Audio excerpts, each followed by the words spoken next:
ప్రభుత్వంపై అనంత వెంకట్రామిరెడ్డి తీవ్ర విమర్శలు చేశారు. ఎన్నికల సమయంలో ఇచ్చిన హామీలను అమలు చేయకుండా ప్రజలను మోసం చేస్తున్నారని ఆరోపించారు. సూపర్ 6 హామీల్లో నిరుద్యోగ భృతి, మహిళలకు నెలకు 1500 వంటి పథకాలపై ప్రభుత్వం స్పందించడం లేదన్నారు. అంగన్వాడీ కార్యకర్తలపై పోలీసులు లాఠీచార్జ్ చేయడం దారుణమని విమర్శించారు. రాష్ట్రంలో పరిశ్రమలు రావడం లేదని, కమిషన్లు ఇవ్వలేక అనేక కంపెనీలు ఇతర రాష్ట్రాలకు వెళ్లిపోతున్నాయని ఆరోపించారు. అమరావతిని రియల్ ఎస్టేట్ వెంచర్ గా మార్చారని, రాజధాని పేరుతో భారీ అప్పులు తీసుకుంటున్నారని అన్నారు. ఈ విధానాలతో రాష్ట్ర ఆర్థిక పరిస్థితి దెబ్బతింటుందని ఆయన విమర్శించారు.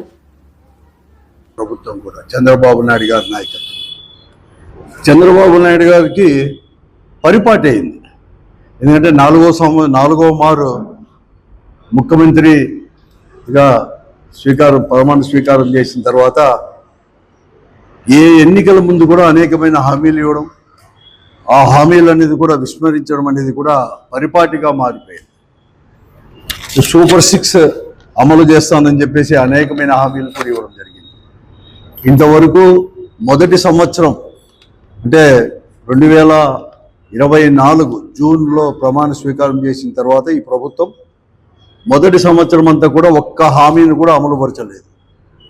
తర్వాత కొన్ని హామీలు అమలుపరిచిన అన్నీ కూడా కోతలతోనే అమలుపరిచినాడు తప్ప పూర్తిగా కూడా అమలుపరిచిన ఘన చరిత్ర ఈ కూటమి ప్రభుత్వానికి కూడా.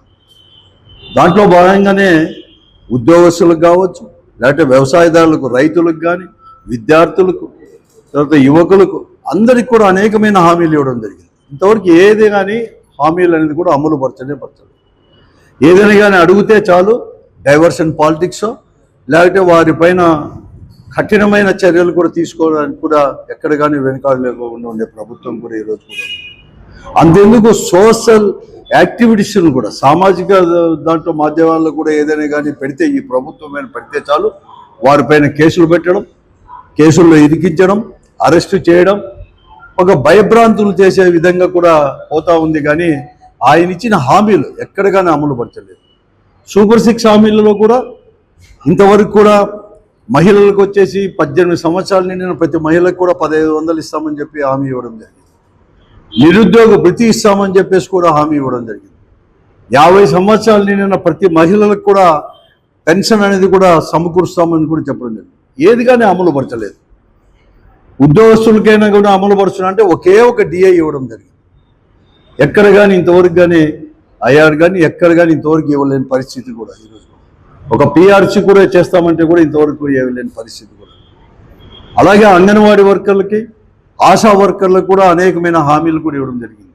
ముఖ్యంగా సుప్రీంకోర్టు తీర్పు ప్రకారం కూడా గ్రాట్యుటీ కూడా చెల్లిస్తామని చెప్పేసి అంగన్వాడీ వర్కర్లకని కూడా ఇవ్వడం జరిగింది. 21 నెల కూడా పూర్తి అవుతా ఉంది. అంటే దాదాపుగా 2 సంవత్సరాలు కూడా పూర్తి అవుతుంది ఈ ప్రభుత్వం వచ్చేసుకుని. అమలు పరచలేకపోయింది. అడిగితే అదిగో ఇదో కల్లిబల్లి మాట.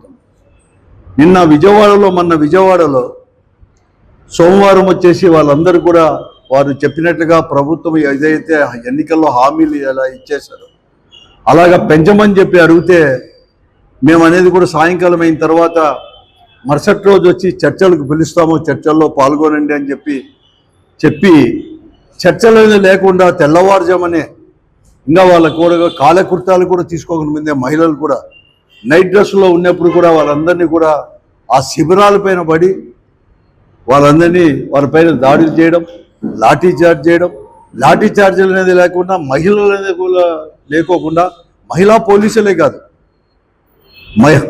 మగ పోలీసులు కూడా వారందరూ కూడా చేసేసి పిన్నులతో గుచ్చడం, వాళ్ళందరినీ అరెస్ట్ చేసి అర్ధరాత్రి తీసుకొని పోవడం కూడా చాలా దారుణమైనది. కనీసం అరెస్ట్ చేసి కూడా సుదీర్ఘ ప్రాంతాలకు కూడా వాళ్ళందరినీ కూడా తరలించడం, అప్పటికప్పుడే కూడా ఇవన్నీ చేయడం కూడా చాలా దారుణం. దీన్ని వైఎస్ఆర్ కాంగ్రెస్ పార్టీ తీవ్రంగా కూడా ఖండిస్తూ ఉంది. చాలా కాదు, కనీసం ఈ తోపులాట్లో కూడా వారి యొక్క రాష్ట్ర అధ్యక్షురాలు బేబీ రాణి గారికి కూడా త్వరగా చేయి కూడా విరగడం అనేది కూడా దారుణం. ఇటువంటిది అది కూడా ఎప్పుడు చేయదు.